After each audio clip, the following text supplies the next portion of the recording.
John was written by John. Figured that out all by myself. John was a human. John was writing towards the end of his life. So John was a guy who spent time with Jesus in the flesh. So he was there 3 years. He spent time with Jesus in the flesh every day. And then after that, Jesus ascended into heaven, and John spent the next 60 years of his life hanging out with Jesus in the Spirit. And some of you, that might sound crazy or whatever, but we'll explain some more of that. But for those 3 years in the flesh, he got to be with Jesus. And after spending 60 years being with Jesus in the Spirit, he's about 90 years old or so, and he decides it's time for him to write about his experiences for those 3 years with Jesus in the flesh. So that's what he's doing. He calls himself in the book of John. He doesn't use his name. He just says he's the one that Jesus loved. Not saying he's the only one that Jesus loved, but that's really what he felt. He really felt Jesus' love. He's the one who leaned against Jesus' chest at the Last Supper. John is the only male disciple of Jesus who was there when Jesus was on the cross. So at one point, we know Jesus had about 120 people that were calling themselves his disciples. At one point, there was 70, and he sent them out. At one point, he said, "Eat my body and drink my blood," and then he only had 12. It's kind of a eliminator there. That's funny, right? That's not funny? All right. So anyways, then he had 12, but even those 12 didn't all pan out quite right. But John was the only one out of all of those who was at the cross. There were some women because they figured things out better than men, but John was the only male disciple there at the cross. John has written all of these things, he told us, so that we would believe in Jesus. So if you get to the book of John 21 and you haven't been encouraged to believe in Jesus, you didn't read it right, or maybe I didn't teach it right. So he wants you to believe in Jesus. And when John says the word believe, it's different than Paul. Paul kind of uses the word belief or faith as like a pledge of allegiance. John uses it more as trust over time.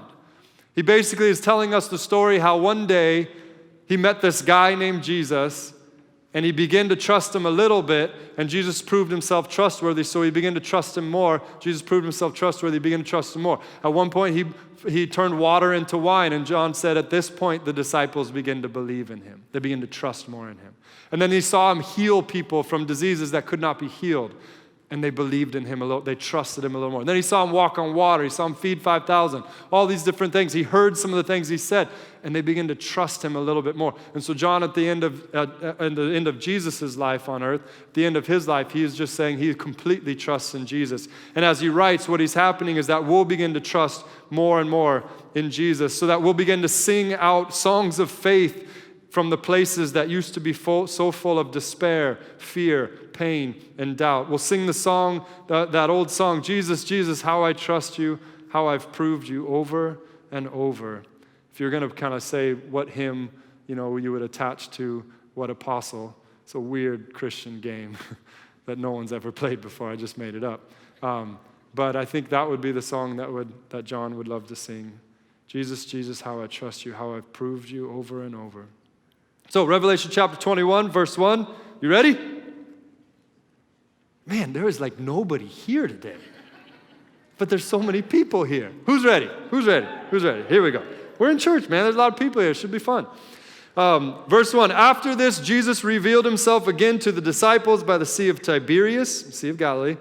And he revealed himself in this way: Simon Peter, Thomas called the twin, Nathanael of Cana in Galilee, the sons of Zebedee, and 2 other of his disciples were together. So it's about 7, so it's not all of them. And Simon Peter said to them, "I'm going fishing." And they said to him, "We'll go with you." They went out and got into the boat, but that night they caught nothing. So a lot of events have transpired. A lot of stuff is going on in the disciples' lives, and Peter's just like, "Forget it, man, I'm going fishing." Just as the day was breaking, Jesus stood at the shore, yet the disciples did not know that it was Jesus. And Jesus said to them, "Children, do you have any fish?" And they answered him, "No." He said to them, "Cast the net on the right side of the boat, and you will find some." So they cast it, and now they were not able to haul it in because of the quantity of fish. That disciple whom Jesus loved, therefore said to Peter, "It's the Lord." And when Simon Peter heard that it was the Lord, he put on his outer garment, for he was stripped for work, and threw himself into the sea. Maybe he thought he would walk. I don't know. It didn't work out. He just sunk. The other disciples came in the boat, dragging the net full of fish, for they were not far off from the land, but about 100 yards off. And when they got on the land, they saw a charcoal fire in place, because, grilling with propane is not really grilling. They're going to keep coming, so you might as well just get used to it. Where I don't even know where I am at this point. With fish laid out on it and bread. Jesus said to them, "Bring some of the fish that you have just caught." So Simon Peter went aboard and hauled the net ashore full of large fish, 153 of them. And although there were so many, the net was not torn. Jesus said to them, "Come and have breakfast." Now none of the disciples dared ask him, "Who are you?" They knew it was the Lord. Jesus came and took the bread and gave it to them, and so with the fish. This was now the third time Jesus was revealed to his disciples after he had raised from the dead. So, awesome story. Jesus shows up on the shore. His guys are out in the boat. Peter, that's where he found Peter the first time, was on the boat. He said, "Cast your net on the other side." Peter's like, "Psh, you're some rabbi guy. I'm a fisherman. Don't tell me what to do." "Oh, all right, whatever, I'll do it." And he catches a bunch of fish. So now Jesus is there once again on the shore. John and Peter and the other disciples are in the boat. They caught nothing.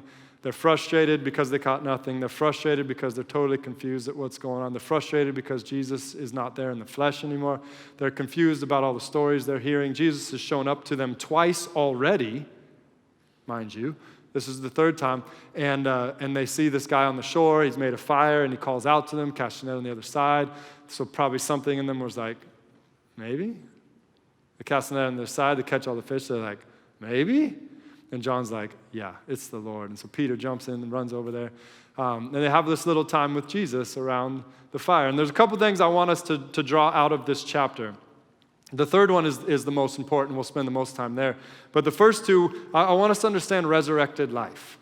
It's a very, very important thing. This is one of the tenets of the Christian faith. We believe in the resurrection life.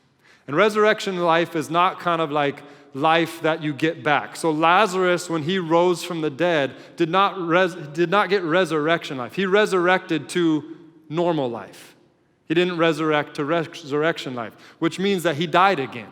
It's not like a cat, you get 9 lives, you just kind of keep dying, or like respawning in a video game or whatever. Resurrection life is different than that. And Jesus is the first fruits of resurrection life. He is the first one to enter into resurrection life. It's life that is not limited anymore. Not limited by the laws of nature. Not limited by sin and the battle there. Not limited by the curse that sin has brought. Not limited by death. It's not that if you die again, you rise again. No, it's that you don't die anymore. And so we get to see this little glimpse into what that's like for us. And it's little and it's small, for sure. But Jesus, when he rose from the dead, his body was not in the tomb. His body, his physical body, was somehow part of his glorified state. So much so that these people, when they see him, they see him as human. They're not like, "Is that an alien on the shore?" They see him and they see it's a person, but they don't recognize that it's Jesus until they recognize that it's Jesus. You get how confusing this is? There's something so unique about this resurrected state. First of all, freedom from all the limitations, which is so awesome. But then also there's this uniqueness to it where you're still recognizable as you do the things you do or say the things you say, but you're not really recognizable because you look different. And so you have the disciples sitting there with Jesus around the fire. They just caught the fish. They know it's him. John said it's him. And they're all sitting there going, somebody needs to ask, is it him? Is it really him? And I don't know if that's more, they're just so challenged with the reality that it's like, Jesus died. How can he be sitting here with fish? And so it's just so hard for their mind to get around that. Or if Jesus actually just looked different enough to where they're like, I think it's him, but I don't know it's him. And so they're just sitting there, and like the disciples always did, they're just like thinking among themselves, it's got to be him. Is that? No, we shouldn't ask. We should ask. Is it okay to ask? I don't know if it's okay. That's what they're doing, because that's the state. But one of the things that is also so important about the resurrected life, and this is one of my favorite things about it, is that every time you see Jesus, he's eating, right? That's good news. That's good news. So the eating game will continue past this. You can eat fish. You can still catch fish. I like fishing, so those are big deals for me. But it's usually fish and bread, so I'm hoping that's just all they had. That's not like all we will have. But whatever. I'm sure it'll taste good at that point. The next thing, so that's resurrected life, glorified life, something to look forward to. It's a hope that we have. It's beautiful. It's awesome. And I love the songs that sing about it as well. So then the other thing is we have a transition happening between the covenants. So here for the Bible students in the room, if you love this type of stuff, basically we have the Old Covenant, Old Testament. We have the New Covenant, New Testament. They're all the same covenant. It's all God wanting to bring salvation to people through justification by faith. So the Old Testament, basically what they were supposed to do is believe that God would provide a sacrifice for sin, that God himself would provide a sacrifice for sin. It's actually words that Abraham spoke to his own son. So they believed that God would. Now the New Covenant, is we just believe the same thing. We just believe that God has, if that makes sense. So it's the same. I actually wrote an essay in seminary, Bible college, and it was basically, I called it the Covenant Mountain. So it's all the same substance. It's all the same mountain, justification by faith. Same God, same people, same problems, all of that. And the same solution is Jesus. It's always Jesus. It always will be Jesus. He's the solution. Now here's the trick. Here's the trick. When does the covenant reach its pinnacle of the old and begin the new? That's not so easy question. You'd think the cross, right? Jesus purchased the new covenant. He purchased with his blood the new covenant, he said. So you would think the cross is where that happens, where now we begin in the new covenant. But without the resurrection, the cross really is meaningless. It's just another guy dying. But so then the resurrection becomes super significant, so maybe it's the resurrection. But without the resurrection, Jesus said there was something else so important. That was when the Spirit would come. And so in Acts chapter 2, the Spirit comes. And when the Spirit comes, that's the guarantee of the new covenant. Now we have proof that the new covenant has come. Some of you are like, what is he talking about? That's fine. Don't worry. This is just extra credit stuff right here. Won't be on the test. But basically what we're experiencing in these John chapter 20 and 21, all the way through to Acts chapter 2, is we're experiencing these 40 days of plateau on top of the mountain. I didn't say this in my paper because I didn't know this yet, so if I was going to rewrite the paper, I'd write it this way. I don't remember what I said. I was just trying to fill up space so I could get enough words or something like that. But anyways, so it was like the top of this mountain is like this 40-day plateau from when Jesus died on the cross to when he ascended and the Spirit came. It's basically this transition between the covenants. It's the time between the times. And Jesus is showing up not in the flesh, he's showing up in the resurrected state in between the time where he was in the flesh and the Spirit comes. So it's just an interesting, fascinating thing. Not a lot to draw out of there. I just want you to be ahead of that. Basically, the Father gave the Son, and then the Son gives the Spirit, and then the Spirit gives us the love that we need and the power that we need to love God and love people in the way we're supposed to. So then the last thing that I want to really emphasize is the redemption of Peter, the restoration of Peter, the reinstating of Peter. And we get this in this next chunk, starting in verse 15. When they had finished breakfast, Jesus said to Simon Peter, "Simon, son of John, do you love me more than these?" Another good question for Bible students is, what is the word these? What's he referring to? Is he talking about the other disciples? Is he talking about the fish? Is he talking about, do you love me more than the other ones, these other disciples love me? And Peter said to him, "Yes, Lord, you know that I love you." And then Jesus said to him, "Feed my lambs." He said to him a second time, "Simon, son of John, do you love me?" He said to him, "Yes, Lord, you know that I love you." And Jesus said to him, "Then tend my sheep." He said to him a third time, "Simon, son of John, do you love me?" Peter was grieved because he said to him the third time, "Do you love me?" Because Peter's real fresh in his mind is that in John chapter 19, Peter denied Jesus 3 times at Jesus' real moment of truth. And he says, "Do you love me?" And Peter says, "Lord, you know everything. You know that I love you." And Jesus said to him, "Feed my sheep. Truly I say to you, when you were young, You used to dress yourself and walk around wherever you wanted. But when you are old, you will stretch out your hands, and another will dress you and carry you where you do not want to go. This he said to show what kind of death he was to glorify God. And after saying this, he said to Peter, follow me. Follow me. The very first words that he said to Peter, follow me, and I will make you a fisher of men. It's this really important moment that John makes sure the other gospel writers did not include this. John's saying, hey, you got to know about this story. The story where Jesus showed up to Peter. And what he gave us in chapter 20, I loved what Ryan shared last week on chapter 20, but basically Jesus shows up to Mary.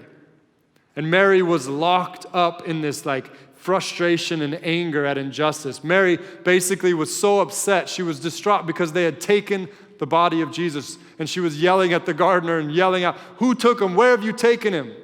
And basically she was kind of once again stung with that pain of powerful men and what they have taken from her. We don't know all the details of her story, but we know that she ended up being a prostitute. And how you get to that part, Ryan talked a little bit about that, how powerful men had stolen from her enough to where now she found herself as a prostitute and even demon-possessed. And then the most powerful man comes along, Jesus, and he calls out to her and saves her. And healing has begun. And yet now powerful men have killed Jesus. And not only that, but they have taken his body. And she's so distraught because it once again just reopens all of that wound. And yet there in that moment, she sees the gardener not knowing, not recognizing that it's Jesus. And she said, where have you taken him? And the gardener, Jesus, says, Mary. And she hears that same voice, that same name spoken in his tone. And all of a sudden, she's undone once again. The healing gets a little deeper into her soul. And then the very next thing that John tells us is don't forget about when he showed up the first time to the disciples. And there they were all, it literally says, they were shut up in fear. They were locked in a room because they were so afraid. They were locked up in fear. And Jesus meets them in that space and says, do not fear. And he actually breathes on them. He does something so personal, so tangible. And that would be weird if I breathed on you. Won't do that. Don't worry about that. But if Jesus does, it's super cool.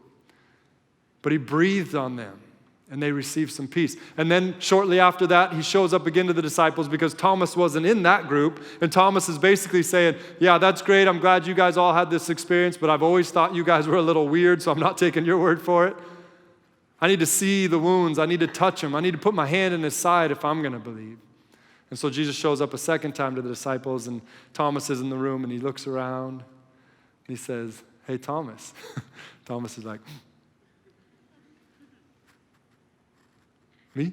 And he's like, yeah, Thomas, you, come here. So Thomas comes up, and he says, go ahead. Go ahead, Thomas. And Jesus is giving them something so supernatural, but so natural. He's meeting them right where they are, locked up in these things. Thomas is locked up in doubt and confusion. And Jesus comes in and he gives him something tangible, something practical, something in the natural to help him get released and unlocked. And then now we have this story where Jesus is doing the same thing, but now he's calling out Peter. And John doesn't want us to miss it. And so Jesus calls out to him and says, Peter, do you love me?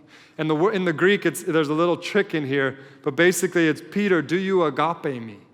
Which, do you sacrificially love me? Do you unconditionally love me? And Peter, knowing what he had just done, still feeling the shame now of sitting with Jesus after he denied him and heard that rooster crow, he says, I phileo you. He doesn't say I agape you. He says, I love you like a friend, like a brother, and it's very conditional, and I'm sorry. And then he says, but Peter, that's good enough for me. Will you feed my sheep? And then Jesus says to him, do you agape me? And Peter says, you know that I love you. You know that I phileo you. And Jesus says, then feed my sheep. And then the last time, a third time, Jesus says to Peter, Peter, do you phileo me? And Peter's hurt.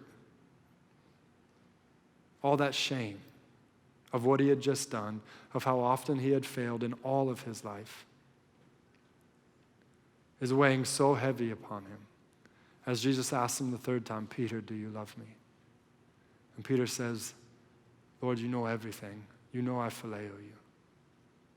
And Jesus says, that's good enough for me, Peter. Feed my sheep. And then he begins to tell Peter all of the hard things he's going to go through. Basically, Peter, if you thought that was hard, it's now your turn to go to the cross.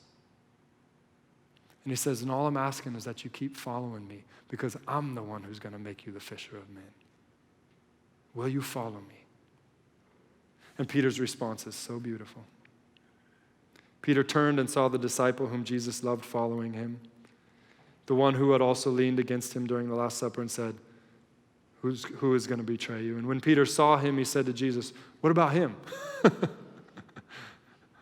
Jesus is having this moment. He's drawing Peter in. He's saying, Peter, we can do this. Take my hand. Follow me. Feed my sheep. I got a massive calling for you.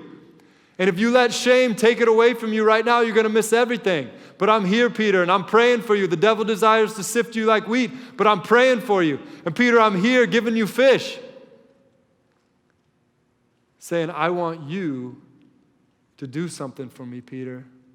I want you to represent me, Peter. I'm going to give all of the people. On you, I'm going to build the church. All the little lambs are going to need you, Peter. I want you to fight for them. I want you to care for them. I want you to tend them. Peter's like, well, what about John? What about John? And then John kind of inserts a little bit of his own thing. Jesus said to him, if it is my will that he remain until I come, what is that to you? You follow me. So the saying spread among the brothers that the disciple was not to die. Yet Jesus did not say that to him, that he was not going to die. He just said, if it's my will that he remain until I come, what is that to you? This is the disciple who is bearing witness about these things and who has written these things, and we know that his testimony is true. Now there are also many other things that Jesus did. Were every one of them to be written, I suppose that the world itself could not obtain the books that would be written.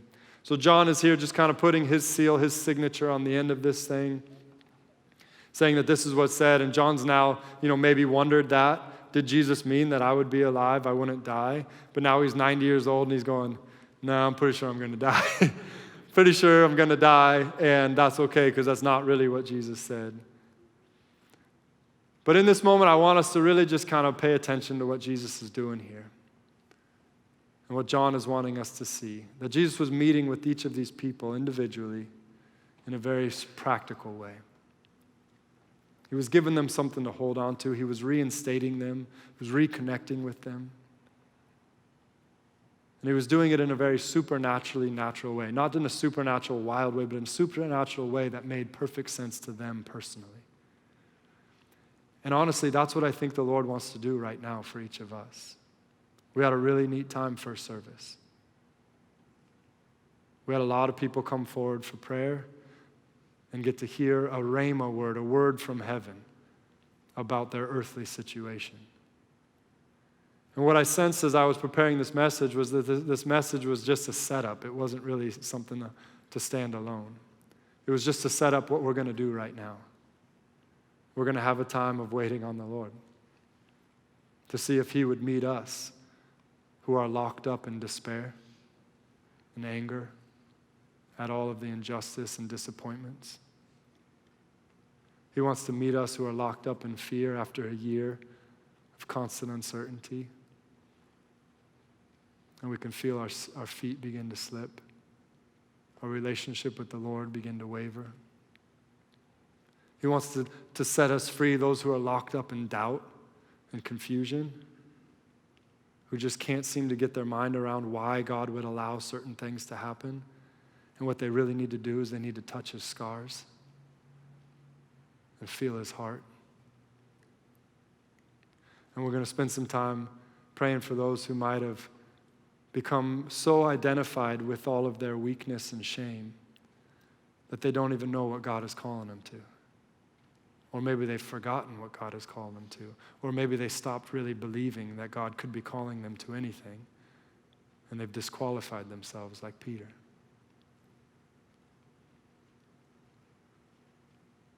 Those things are not supposed to go with you from this room. Those chains, those things that are binding you up.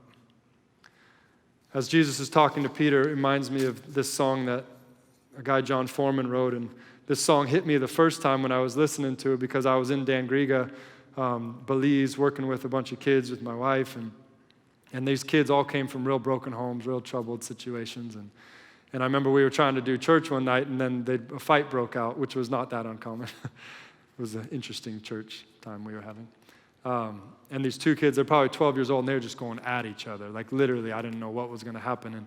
And kind of my default move in that regard is to be like, oh, look how much they love each other. Because then it usually is like enough of a little bit of embarrassment. Like, I don't love him. Then they stop fighting. So that's kind of my trick. And so it worked. And I was like, oh, he loves me too. And I just kind of hugged one of them, which was, again, just trying to get him out of the situation and kind of deflect some of the anger in the moment. And I was hugging this kid, and he was hugging me. And then I didn't want to embarrass him, so I started to release. But when I started to release, he grabbed me so much tighter. And then I looked down, and he was just weeping. He was totally weeping, and I was thinking about these words and how this kid doesn't want to be like this. And the more I got to know this kid was sweet, he was kind, but he had been taught that this is the way he had to go. This is the way he had to live. This is the only thing he could do when he's in those situations. And these words were so powerful at that time. It says this: we learn to wear these masks so young, like a prison that keeps joy from getting through. And an angry silence grips our tongues. These weapons and our walls become our tombs. Yes, we're the kids who've seen the darkness, always looking for the light. You fall in love, and then the rains come down, and only part of you survives. Come surrender your hidden scars. Leave your weapons where they are. You've been hiding, but I know your wounded heart, and you don't know how beautiful you are. And then this guy, Galway Kinnell, was writing about St. Francis of Assisi and what he was able to do with the people around him. And he says, sometimes it's necessary to reteach a thing its loveliness, to put a hand on its brow and retell it in words and in touch. It's lovely until it flowers again from within. And this is what Jesus is wanting to do. And I don't know your stories. I don't know your situation. I don't. And I don't really care that much, because I know what God is telling me, what your Father in heaven is telling me he wants to do for you right now. And if we're faithful to do our part and just surrender and show up, he'll be faithful to do his part.